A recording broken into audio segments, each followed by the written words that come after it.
Next tonight, the crushing of the Arab Spring in the Persian Gulf nation of Bahrain. Margaret Warner reports on how events there have widened the divide between Shia and Sunni Muslims. Approaching downtown Manama, Bahrain doesn't feel like a country in turmoil.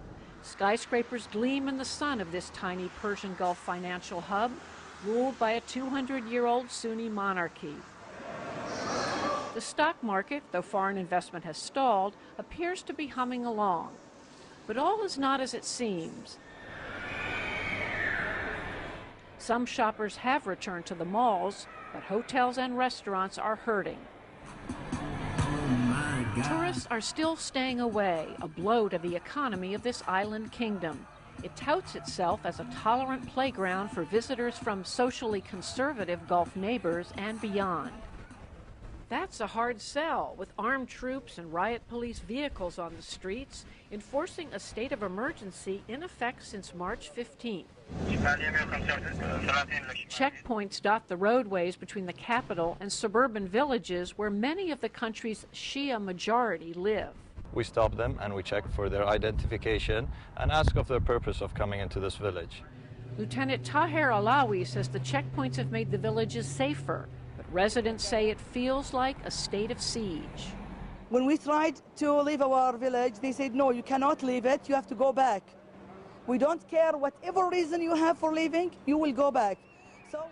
The state of emergency came in response to month-long demonstrations inspired by the revolutions in Tunisia and Egypt.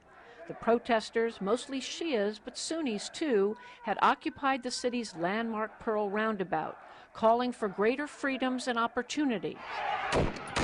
After early clashes that killed some demonstrators, security forces let them stay until they blocked the road to the city's vital financial district. 1,500 troops from Saudi Arabia and other Gulf states came in to back up Bahraini forces as they imposed a violent crackdown. Today, the financial district and Pearl Roundabout are free of protesters, though we weren't allowed to film the roundabout to show you the military presence there. But the country is polarized now by two opposing narratives. Most Sunnis think the crackdown is essential to restoring Bahrain's order and prosperity. Most Shias think the crackdown is systematically targeting them and widening the sectarian divide. In relatively poor Shia villages like Diraz, the signs of political resistance today are subtle. Graffiti urging death to al-Khalifa, that's the royal family. Every week, worshippers from nearby villages flock to Diraz to hear the country's leading Shiite cleric, Ayatollah Sheikh Issa Qasem. Last Friday, he urged them to continue to fight for their rights, but by peaceful means. After the service, the veiled woman identifying herself only as Zainab described the night raids her relatives and friends have endured. They will not knock first. They will just attack, break the door and enter. For me, I am very scared of being attacked at house and my children being, terrorized. They are trying to crush our pride, crush our dignity, and we are trying to keep it peaceful. I don't know how long. These two young sisters, who also took pains to cover their faces, said the Shias feel powerless. I can't believe what's happened here. We want you for help us. We are in a big problem here and we don't know what to do. Oh my God. What? The police there. I shot to go. Okay, you go. At that moment, after spotting riot police SUVs circling the village, they fled. Nabil Rajab, president of the Bahrain Center for Human Rights, says the raids are part of a wider pattern of brutality. He says more than 1,000 Bahrainis, mostly Shia, have been swept up in a revolving door of detentions. Among them are men, women, journalists, doctors, nurses, unionists, from all sort of professions. And most of them were systematically tortured. Many women were sexually harassed and assaulted. 4 people have died in custody. Rajab charges foul play. He showed us photos of the bruised body of one such victim, Ali Issa Sakir. 5 prison guards are being charged with Sakir's death. That's according to Bahrain's Minister of Justice, Sheikh Khalid bin Ali bin Abdullah Al Khalifa, one of the royal family. Has there been abuse of detainees in prison? Do you think it is for me to confirm that there is an abuse or not? The policy of the government is to respect human rights, and we will not tolerate any human rights abuses. And there's no difference between policy and practice? There is a big combination between them. Another new tactic, the destruction of Shia holy sites, at least 24 so far. A month ago, this pile of rubble in a village we visited was a mosque. So were these columns in another village nearby. Sheikh Khalid, whose ministry also oversees Islamic affairs, says the destroyed structures were on private or city land. These lands and these buildings were not licensed. The bottom line of this is, if you have a licensed worship place, nobody can touch it, and the government itself will protect it. Also targeted health workers, many of them at the country's huge Salmania Hospital Center. It was besieged with injuries during the protests, as shown on this cell phone shot YouTube video. It became a flashpoint when authorities say protesters and Shia staff sympathizers essentially took over. One experienced Shia doctor, whose identity we agreed to hide, said she treated all her regular hospital patients by day and demonstrators at the roundabout at night. I was handcuffed and blindfolded, and then I was taken to a separate room, which was very, very cold. They asked me to remain standing for a few hours in this situation with the blindfolded and handcuffed. And were your hands behind your back? Behind, yes, on the back. After a few hours, I was really very tired, so they allowed me to lie down on the floor without a blanket, without anything in that cold room. And it was really very scary because I don't know what will be happen to me next. Did anyone say to you why they'd called you down in the first place? No, not at all. Really, it is very sad to remember it because when they started questioning, or they slapped me actually very hardly on my face, and during the interrogation, whenever I said something which they don't like it, they will slap me again, and I was beaten also by a hose on my hands, on my thighs. When I finished, they took me back to the room, and they came to me later on in the dark while still I was blindfolded. They gave me the paper of confession to sign it and thumbprint without knowing what is there in that paper. And did they read you what was on the paper? No, not at all. I was just asked to sign it and thumbprint. What were they trying to get you to say? They were trying first maybe to accuse some other people, especially one of the doctors. So they were trying to get you to implicate other people? Yes, yes. Weeks later, inexplicably, she was set free. Now home, she's afraid to go public. Her medical license is suspended, and she's unsure about her future. Why do you think the regime is coming after, particularly medical professionals in the Shia community?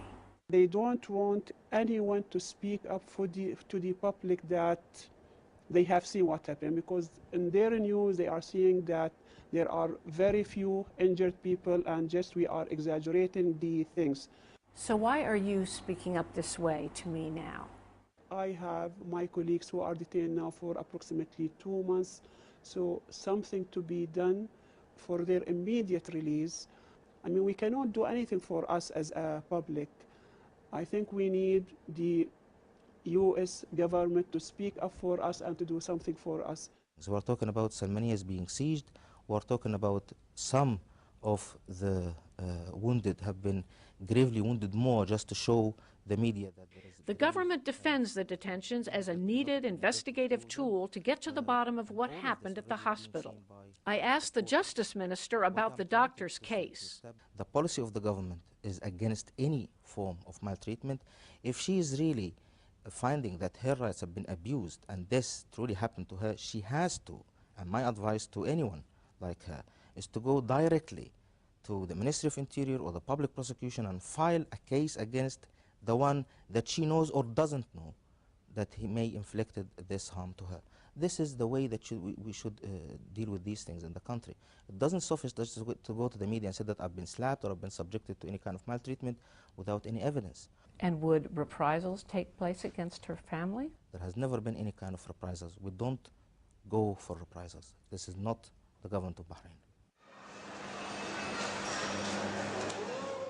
Not far from the Shia villages, but a world away, Hisham Abul Fath, an investment banker and host on state-owned Bahrain TV, was enjoying a Saturday afternoon with his wife Hiba Abul Wahab and their toddler son at a shopping mall's indoor playground.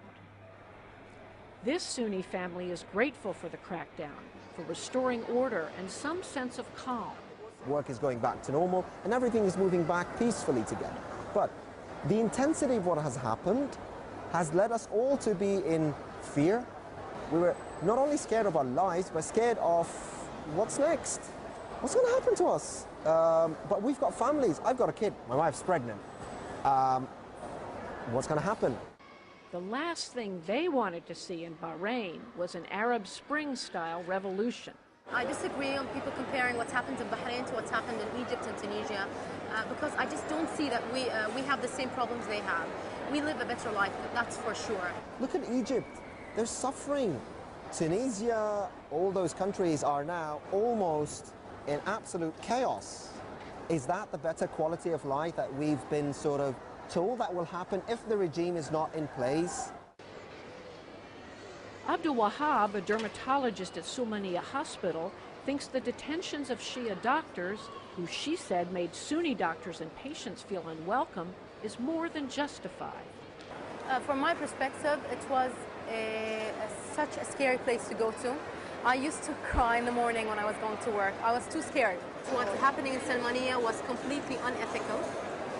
Those nurses and doctors deserve to be prosecuted and punished.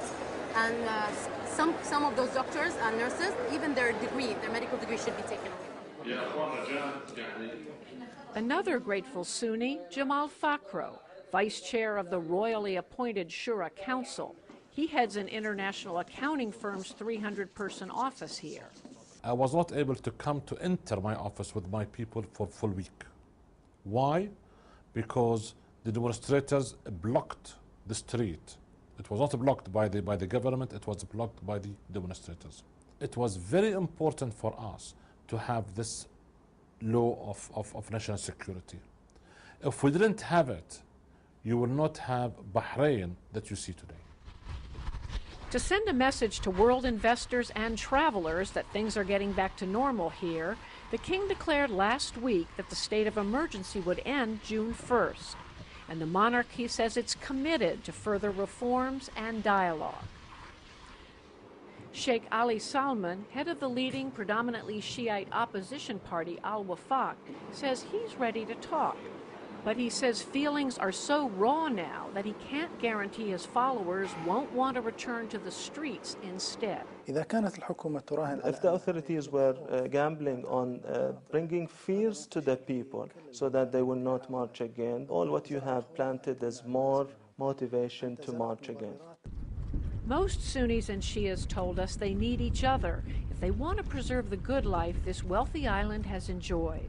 But they also say the crisis has widened the fault line of mistrust between them.